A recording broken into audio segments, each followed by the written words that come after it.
to show you a model of the gallbladder and where we find it in our bodies. You can see our model on our model here. This is the liver sitting under the lungs and the diaphragm, and just here you can see the green, just the tip of the gallbladder. So if we pull this liver out, I have to remove it with the stomach there, you can see just underneath, tucked under here in the liver, is the gallbladder. Remove that and the stomach and we get to see the pancreas in here. So let me show you on a little model here what the delivery system of bile is for the body. So bile is made here in the liver. It comes down these hepatic ducts and then it gets concentrated right here in the gallbladder.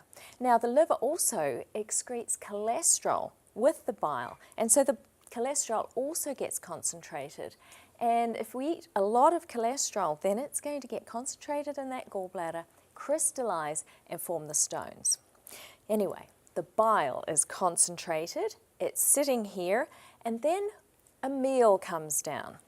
Now if I put the intestines down here just sort of as a demonstration, when that meal comes down, a chemical messenger called cholecystokinin is released, and that tells the gallbladder it's time to contract. So the gallbladder then squeezes and pushes the bile down the cystic duct into this part called the common bile duct, and that's where stones can often end up, either in the cystic duct, more often in the common bile duct.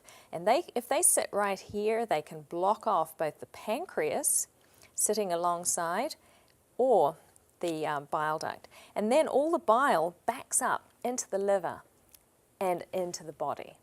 Now, if you've got stones and you have a problem, what I'll do surgically is cut that cystic duct and remove the gallbladder. Once the gallbladder is removed, you now have, on our model, this constant flow of bile from the intestines down the duct system and into the intestines, and that's happening 24 hours a day, 7 days a week. There's now no stopping and releasing. Now, for some people that results in frequent loose watery diarrhea, which lasts a few weeks to a few months after you've had your gallbladder out. It's best to have smaller amounts of fat at that time for obvious reasons, and you don't want to have more than about 3 grams at a meal. Now a teaspoon is 5 grams, so you get the idea of how little there should be initially until your body can adapt. If you overdo the fat, that fat will go into the intestine, remain undigested, pass through the intestines, and can cause gas, bloating, diarrhea, and stools that float and are hard to flush. So stick to that low-fat diet for at least a week, and maybe longer if you need to. Remember that from now on there won't be that squirt of fat-digesting bile available to deal with large volumes of fat, so avoid heavy fat meals like pizza. You'll want to slowly increase the soluble fibre in your diet as well to help with all of the fat issues. And so add some extra whole grains such as oats. They've got lots of soluble fibre. Transition that slowly so you don't make the diarrhea worse, and have meals that are smaller and perhaps more frequent if needs be. Finally, you want to avoid things that might increase diarrhea like caffeine or dairy.